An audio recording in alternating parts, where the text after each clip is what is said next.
I renewed my passport for our decade-in-the-making family anniversary trip, only to have a travel agent casually mention that the rest of the family had already returned. 3 weeks later, when my sister demanded the keys to my downtown loft, I told her absolutely not. I found out I was erased from my parents' massive 40th anniversary Italian getaway while sitting in a dentist's waiting room. A woman named Petra from Elite Voyages called my cell, sounding stressed. "Vivian, I'm finalizing the refund for the villa damages, but your mother said you'd be handling the wire transfer since you didn't attend." I froze, the glossy magazine slipping from my lap. The trip was supposed to be next year. I opened Instagram, my thumbs moving mechanically. My sister Renata hadn't posted anything, but her husband's public profile was a landmine. First picture, mom and dad raising Aperol spritzes in Florence. Second picture, Renata, her husband, all 3 of my cousins, my aunt, and even our childhood neighbors, lounging on a yacht in Capri. Everyone but me. I drove straight to my parents' suburban house in Evanston. I walked straight in. They were in the living room, unpacking a crate of imported olive oil. My mother's smile evaporated into an irritated line. She didn't drop the bottle in shock. She just sighed. "Vivian, you track mud on the rug." We weren't expecting company. Not a single ounce of guilt. Just a tedious chore interrupting her day. "I saw the photos from Tuscany," I said, my voice eerily calm. My father didn't even look up from his newspaper. "It was an intimate group," he muttered. "There were 14 people on a yacht, Dad." Renata walked in, chewing a dried apricot. "Honestly, Vivian, this is why we didn't invite you," she said, rolling her eyes. "You're always so heavy. We just wanted good vibes. You drain the fun out of everything." I have paid my parents' property taxes for 3 consecutive years. I financed Renata's IF treatments when her insurance denied them. I was the emergency contact, the bank, the emotional dumping ground. And I was left behind because I wasn't fun. I stared at the Persian rug I had bought for them last Christmas. "I see," I whispered. "So, I'm just the ATM. Stop playing the victim," my mother snapped. "We brought you back a magnet." I turned and walked out. 3 weeks passed. Then Renata texted me at 9:15 a.m., overflowing with emojis. "Hey, so, Zoe got accepted to NU. We are so proud. We figured she could just stay in your Tribeca loft since you travel for work anyway. Mom said it's basically family property." Family property. I bought that loft in 2018. I put down the massive down payment. I renovated the HVAC. I paid the exorbitant HOA fees every single month. "Who owns the loft, Renata?" I texted back. "Don't be difficult," she replied instantly. "You have your name on it for tax purposes, but Dad gave you the seed money. Stop being selfish. Zoe needs a safe place." I blocked her number. I didn't go to work that morning. Instead, I tore apart my home office, digging through every financial record from 2018. Dad hadn't given me seed money. He had invested $5,000 into my interior design business years ago, a loan I paid back with interest. I pulled my old hard drives, hunting for the mythical family estate agreement my father constantly bragged about at holidays, the one that supposedly tied all our assets together. It was a ghost. No paperwork, no legal standing, absolutely nothing. But while searching my iCloud backups, I found a misdirected voicemail from my mother to Renata from 4 years ago. I listened to it sitting on my hardwood floor. "Just let Vivian handle the medical bills," my mother's voice echoed from the speaker. "She's desperate for our approval. As long as we remind her she owes us for raising her, she'll keep paying. It's perfect. We keep our retirement, she funds the emergencies." My chest went hollow. I didn't cry. I called an aggressive forensic accountant named Julian Hart. Tall, intimidating, relentless. He spent 4 days auditing my entire financial history. On a Friday morning, he invited me into his office, sliding my own deed across the desk. "You own the property free and clear," Julian stated plainly. "There is no family claim, but I highly suggest you alert building security." I did. The very next day, Renata showed up with a U-Haul truck and my niece, screaming at the concierge when her copied fob wouldn't work. I watched from the security cameras, sipping my coffee. Then Julian called my cell. His voice wasn't professional anymore. It was urgent. "Vivian," he said tightly. I dug deeper into your father's business filings. "What is it?" I asked, my grip tightening on the mug. "Your father didn't just pretend to own your loft," Julian breathed. "Then why did he use it as collateral for a $2.5 million commercial loan last November?" I stared at the iPad propped up on my kitchen counter. On the screen, Renata was actively pounding her fist against the thick glass of the lobby door. Holt, the weekend concierge, was standing on the other side, shaking his head and holding up a laminated copy of the building's guest policy. "Julian, repeat that," I said. The coffee in my mug had gone cold. "A commercial loan," Julian said, his keyboard clacking loudly in the background, "for his logistics company. The paperwork was filed with a regional bank. They placed a lien on your Tribeca property. If he defaults, the bank can foreclose on your loft." "Vivian, did you sign anything last fall? A guarantor agreement? A power of attorney?" "I haven't signed a piece of paper for my father since I co-signed his car lease when I was 22, I said. My voice sounded remarkably steady, though my heart was hammering a violent rhythm against my ribs. "Then, we have a massive problem," Julian said, "because I'm looking at a digital scan of a special power of attorney document, granting him the right to leverage real estate assets in your name. It's signed by you, and it's notarized." Down on the security feed, Renata turned away from the glass. She pulled out her phone, aggressively jabbing at the screen. A second later, my phone buzzed with an incoming call from a blocked number. I ignored it. "Who is the notary?" I asked. "Someone named Sylvie Calloway," Julian read off the screen. "Stamp is registered in Illinois, Cook County, Evanston, right in my parents' backyard. I'm coming down to the lobby," I told Julian. "Email me every single page of that loan agreement, right now." I hung up, grabbed my keys, and walked out of my apartment. The elevator ride down took 45 seconds. I spent the entire time staring at my reflection in the brushed steel doors. I didn't look like someone who had just discovered her own father had committed millions of dollars in federal fraud against her. I just looked tired. The elevator doors chimed and parted. The lobby smelled like eucalyptus and expensive stone cleaner. Holt was standing behind the massive marble desk, looking like he was ready to quit. Renata was pacing in front of the glass double doors, her U-Haul parked illegally in the loading zone, blocking a black town car. Zoe, my 18-year-old niece, was sitting on the curb next to the truck, staring at her phone, looking completely detached from her mother's meltdown. I walked up to the glass doors. Renata saw me and immediately slapped the glass with her palm. "Open the damn door, Vivian," she shouted, her voice muffled but shrill. I looked at Holt. "Unlock it, but stand right here." Holt pressed the buzzer. Renata shoved the door open, marching into the lobby in her overpriced yoga pants and a cashmere sweater, dragging the scent of vanilla perfume and entitlement behind her. "Are you insane?" Renata hissed, marching right up to my face. "I have a U-Haul out there costing me $60 an hour. The fob mom gave me isn't working, and this rent-a-cop is telling me I'm not on the approved tenant list." "You're not on the list because you don't live here," I said. "And the fob didn't work because I had the building wipe all old access codes yesterday." Renata blinked, her face contorting into a mask of pure, offended shock. "What is wrong with you? Dad said he talked to you about this. Zoe starts orientation on Monday. We are moving her in today. This is family property. Vivian, you don't just get to hoard it because you're having some kind of midlife crisis over a vacation you didn't even want to go on." She really believed it. I watched her eyes, looking for the lie, looking for the nervous tick that would give away the fact that she knew about the fraud. But there was nothing, just the same arrogant, blinding ignorance she had operated under her entire life. She actually believed my father owned my apartment. "Dad doesn't own this loft. Renata, I do," I said, keeping my voice low so it wouldn't echo off the marble walls. "He has no financial stake in it. He has no legal right to it, and neither do you. Now move the truck before Holt calls the towing company." Renata let out a harsh, ugly laugh. "Oh my God, you are so delusional. You think because you pay the HOA fees that makes it yours? Dad put down the seed money. Dad structured the LLC. You're just the proxy. Stop acting like you built this all by yourself. If Dad hadn't let you use his credit line in 2018, you'd be renting a studio in Queens." I stared at her. The sheer confidence of the fabrication was staggering. Dad hadn't structured any LLC. Dad had a credit score of 580 in 2018. I bought the loft with cash I made from selling my shares in an interior design startup. A startup my father relentlessly mocked until the day it got acquired. He had rewritten history, fed it to his golden child, and she had swallowed it whole. "Renata," I said quietly, "call Dad right now." She crossed her arms. "I'm not calling Dad. He's golfing. I'm moving Zoe's boxes into the freight elevator." "Call him," I repeated. "Put him on speaker. Tell him you're standing in my lobby, and I just asked you about the $2.5 million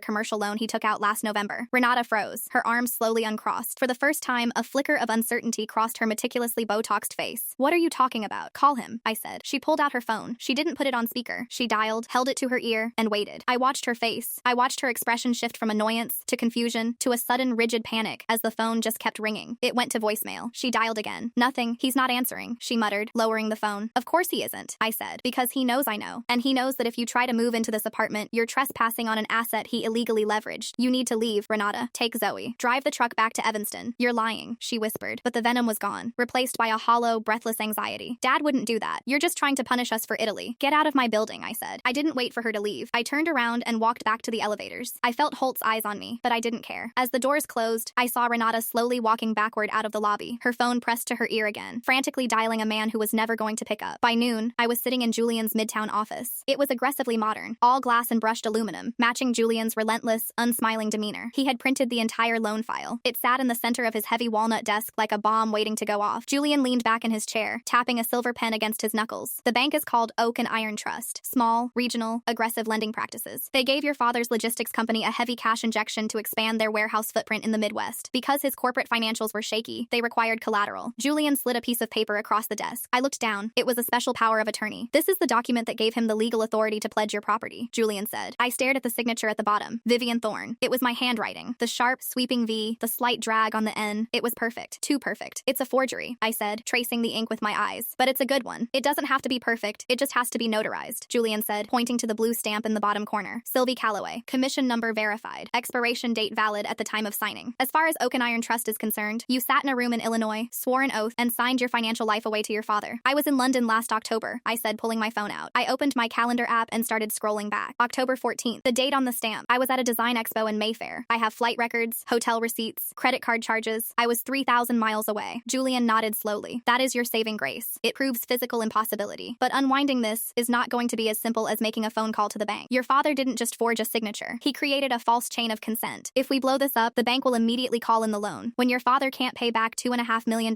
in cash, it becomes a federal criminal matter." "Wire fraud," I said. "Bank fraud, wire fraud, identity theft, and uttering a forged instrument," Julian corrected. "He will go to prison." "Vivian, are you prepared for that?" I looked out the massive window of Julian's office. It was raining in New York, the gray sky pressing down on the city. I thought about the crate of olive oil. I thought about my mother complaining about the mud on her rug. I thought about the voicemail, her cold, calculating voice explaining how I was nothing more than an emergency fund to be kept on a leash of guilt. "Where is this Oak and Iron Trust?" I asked. "Their main commercial branch is in Chicago. Chicago, Julian said. Who is the loan officer? Julian flipped open a folder. A man named Declan Novak. Get him on the phone. Julian raised an eyebrow, but he didn't argue. He pressed a button on his desk console and dialed the number. He put it on speaker. It rang twice before a deep, polished voice answered. Declan Novak. Mr. Novak, this is Julian Harte. I'm a forensic accountant representing Vivian Thorne. She is sitting here with me. There was a distinct pause on the line. The kind of pause a banker makes when they suddenly realize their Friday afternoon is about to go terribly wrong. Miss Thorne, Declan said cautiously. To what do I owe the pleasure? I wasn't aware your father had retained outside counsel for the logistics account. He didn't. I leaned toward the speaker. Mr. Novak, I'm looking at the collateral agreement for the November commercial loan, the one securing my Tribeca property against my father's business debt. Yes, Declan said, his tone shifting into a defensive, corporate neutrality. The documentation is all in order. Is there an issue with the scheduled payments? We noted that the August installment is currently 6 days past due. That was it. That was why Renata was trying to force Zoe into the loft today. Dad was out of money. The house of cards was buckling. If they could establish Zoe's residency, maybe they thought they could tie up the eviction process when the bank inevitably foreclosed. It was a desperate, stupid plan by a desperate, stupid man. The issue, Mr. Novak, is that the power of attorney you have on file is a forgery, I said, my voice cutting through the quiet office. I did not sign it. I was in the United Kingdom on the date it was notarized. I have no legal attachment to my father's company, and you have placed an illegal lien on my property. Silence. The hum of the speakerphone filled the room. Miss Thorne, Declan finally said, his voice tight, losing all its polish. That is a very serious allegation. We hold a notarized document. We performed our standard due diligence. Your due diligence failed, Julian interrupted, his voice like cracking ice. My client's passport records will show she was out of the country. If you do not immediately begin the process of releasing the lien on her property, our next call is to the FBI field office to report Oak and Iron Trust for facilitating commercial bank fraud. Let's not overreact, Declan stammered, the panic finally bleeding through. I need to speak with your father. If there is a discrepancy, there is no discrepancy, I said. There is only fraud. You have 72 hours to review the file and contact my accountant with a release of lien. If you alert my father before you verify the forgery, I will name you personally in the civil suit. I pressed the button on the console, cutting the call. Julian looked at me, a slow, grim smile spreading across his face. That was incredibly reckless. He's going to call your father the second he stops shaking. I know, I said, standing up and grabbing my coat. I want him to. Where are you going? Julian asked. To Illinois, I said. I need to have a chat with a notary. I flew into O'Hare on a red-eye, landing early Saturday morning. The skies over Chicago were an ugly, bruised purple, threatening a heavy summer storm. I rented a nondescript sedan and drove straight into the suburbs. I didn't go to my parents' house. I drove to a strip mall in Evanston, nestled between a dry cleaner and a discount liquor store. A brightly lit-up store sat in the corner. This was the address Julian had pulled for Sylvie Calloway's notary commission. I parked the car and sat in the driver's seat for a long time, watching the rain start to spot the windshield. I was exhausted. The adrenaline from yesterday had burned off, leaving behind a cold, hollow ache in my chest. This wasn't just a betrayal anymore. It was an execution. They hadn't just used my money to fund their lifestyle. They had actively decided to risk my home, my credit, and my future so they could play at being wealthy business owners and yacht-hopping retirees. I got out of the car, pulled my coat tight against the rain, and walked into the store. It smelled exactly like every shipping store on Earth: corrugated cardboard, industrial adhesive, and ozone from the copy machines. There was only one person working behind the counter, a girl in her early 20s, wearing a blue polo shirt, a name tag pinned slightly crooked over her chest. It read Sylvie. She looked up from a stack of packing slips, offering a tired, retail smile. Hi, welcome. Dropping off or shipping out? I walked up to the counter. I didn't pull out a package. I reached into my purse, pulled out a folded copy of the forged power of attorney, and laid it flat on the scale between us. Sylvie looked down at the paper. Then she looked up at me, confused. Do you need copies of this? I need to know how you notarized it, I said quietly. Sylvie froze. Her eyes dropped back to the paper, scanning the bottom corner. She saw her own stamp. She saw the date, October 14th. I watched the color rapidly drain from her face, leaving her looking pale and suddenly very young. I notarize a lot of things, she stammered, taking a half step back from the counter. I check IDs. I sign the book. That's all I do. Sylvie, I said, my voice soft but firm. My name is Vivian Thorne. On October 14th of last year, I was in London, but according to your stamp, I was standing in this store, signing away the rights to my home. So I need you to think very carefully about who was actually standing in front of you. Sylvie's breathing hitched. She looked around the empty store, as if hoping a manager would suddenly appear from the back room. I do everything by the book, she whispered. If I stamped it, someone showed me an ID with that name, a driver's license. It matched the person. I swear. Describe the person, I demanded. Sylvie closed her eyes, her hands gripping the edge of the counter. It was an older man. He came in a lot, shipped heavy boxes, always in a rush. He brought a woman with him. He said it was his daughter. She had a license with your name on it. What did she look like? She was blonde, Sylvie said, her voice shaking slightly. She had these big sunglasses on, even though it was raining. She was chewing gum. She had a really loud laugh. She kept making jokes about how much paperwork it takes to buy a house. Blonde, loud laugh, chewing gum. Renata, my sister, hadn't just demanded the keys to my loft. She had actively participated in stealing it. She walked into this store, carrying a forged ID with my name on it, and committed identity theft so our father could get a loan. And then, 10 months later, she had the absolute sociopathic audacity to text me and demand I let her daughter live there. Did they sign anything else? I asked, the cold ache in my chest solidifying into something hard and sharp. Sylvie hesitated, biting her lip. I shouldn't be talking about this. Sylvie, the FBI is going to be looking at this paper in a matter of days, I said, leaning closer. If you tell me what happened, you are a victim of a fake ID. If you hide it, you are an accomplice to federal bank fraud. Did they sign anything else? A tear spilled over Sylvie's eyelashes. She wiped it away frantically. Yes, she choked out. There were 3 documents: the power of attorney, a business credit application, and a tax amendment form. I stamped all of them in the logbook. A business credit application. I grabbed the paper off the scale, turned around, and walked out of the store without another word. I got back into my rental car, locking the doors behind me. The rain was coming down harder now, drumming a chaotic beat on the roof. I pulled out my phone and called Julian. He answered on the first ring. I need you to pull my credit reports, I said, my voice shaking with a rage I had never felt before. Not just the primary ones. Pull the secondary bureaus. LexisNexis. Everything. Look for business accounts. Vivian, what did you find? Julian asked, his tone instantly shifting into work mode. Renata impersonated me, I said, staring blindly through the rain-streaked windshield. She used a fake ID. They didn't just leverage the loft, they opened credit lines. I heard Julian typing furiously. The silence stretched for 3 agonizing minutes. Only the sound of the rain and the clicking of keys. Okay, Julian finally said, his voice deadly quiet. I found it. It's a corporate platinum card issued through a secondary commercial lender. Opened late October last year. What's the balance? I asked. Julian exhaled heavily. $86,400. The billing address is your parents' house in Evanston. It looks like it's been maxed out for months. They've been making the minimum payments to keep it from going to collections, but a payment was missed 3 weeks ago. 3 weeks ago, right around the time they were boarding a yacht in Capri. They funded their luxury 40th anniversary Italian vacation on a fraudulent credit card opened in my name. Before I could even process the magnitude of the theft, my phone vibrated against my ear. Another incoming call. I pulled the phone away and looked at the screen. It was my mother. I stared at the screen, watching her contact photo flash, a picture of her and Dad clinking champagne flutes at some charity gala. Julian was still on the line, breathing quietly in my other ear. Julian, I said, draft the police report for the NYPD. Draft the federal wire fraud complaint. I'll call you when I'm done. Vivian, don't confront them alone, he warned. I'm not confronting them. I'm burying them. I hung up on him and accepted my mother's call. Vivian, what is wrong with you? She snapped. No hello, no hesitation, just the sharp, irritated tone of a woman who felt deeply inconvenienced by her child's boundaries. Renata is hysterical in a Marriott in New Jersey. She had to pay for 2 rooms because you locked her out of her own apartment. And now Zoe is crying about orientation. And on top of that, your father is having chest pains because his bank is harassing him and saying you called them, making ridiculous accusations. She didn't know the extent of it. She only knew I was ruining her weekend. I put the rental car in drive. The wipers squeaked against the glass, pushing away the heavy Chicago rain. Are you at the house, Mom? I asked. My voice sounded entirely dead. Of course I'm at the house, she huffed. We were supposed to be having brunch at the club, but instead I'm dealing with this. You need to call that bank back and tell them you were confused. Your father is very stressed. And you need to wire Renata the money for the hotel. This little tantrum of yours is getting incredibly expensive. I'll be there in 10 minutes, I said. What? I thought you were in New York. You can't just drop by, Vivian. The house is a mess and I haven't. I ended the call and tossed the phone onto the passenger seat. The drive to my parents' house was a blur of wet pavement and manicured lawns. This was the neighborhood I grew up in. Big colonial houses, 3-car garages, perfectly trimmed hedges hiding a mountain of silent debt. I pulled into the driveway. My father's Mercedes SUV was parked out front. Leased, obviously, everything they had was an illusion. Everything was built on someone else's money. Mostly mine. I didn't knock. I still had the spare key they gave me years ago for emergencies. I unlocked the heavy oak door and pushed it open. The house smelled like fresh espresso and expensive sandalwood candles. My mother was standing in the foyer, wearing a silk robe, her phone clutched in her hand. When she saw me, her face tightened into a scowl. You track water everywhere, she said, pointing at my wet boots. Take those off. I didn't take them off. I walked right past her, leaving wet, muddy footprints on the imported hardwood. Where is he? I asked. Vivian, stop it, she demanded, hurrying after me into the kitchen. Your father is in his office. He's on a very important call trying to fix this mess you made. I bypassed the kitchen and walked down the hallway to the den. The door was closed. I didn't bother turning the brass knob. I hit the wood with the flat of my hand, pushing it open so hard it banged against the drywall. My father jumped behind his heavy mahogany desk. He looked awful. His face was gray, his hair uncombed, his reading glasses sitting crooked on his nose. He was staring at a laptop screen. A stack of disorganized papers spread out around him. He looked like exactly what he was, a drowning man who had just run out of air. Vivian, he choked out, half standing. He tried to pull his face into that familiar mask of fatherly authority, the one he used whenever I asked for a loan repayment, but his mouth just twitched. What are you doing here? I just came from the UP store down by the highway, I said. His jaw practically unhinged. The mask shattered completely. He sat back down heavily in his leather chair, the air rushing out of his lungs in a single defeated exhale. My mother pushed past me into the room. What is going on? Tell her to leave. She's being completely irrational. I spoke to a girl named Sylvie, I continued, ignoring my mother entirely. I kept my eyes locked on him. She remembered you, Dad. She remembered the heavy boxes you shipped. And she remembered the blonde woman in sunglasses you brought with you last October. The one who handed her a fake driver's license with my name on it. My mother stopped talking. The silence in the room became incredibly heavy. Only the sound of the rain lashing against the window pane filled the space. You used Renata, I said. You couldn't even commit your own felony. You had to drag your other daughter into it. You had her impersonate me to notarize a forged power of attorney so you could put a lien on my home. It wasn't like that, my father whispered. His hands were shaking on the desk. It was just a bridge. A temporary bridge. The logistics company lost the primary distribution contract. We had a massive cash flow gap. I just needed the capital for 12 months, Viv. I was going to pay it off and release the lien before you you ever knew. You owe $2.5 million,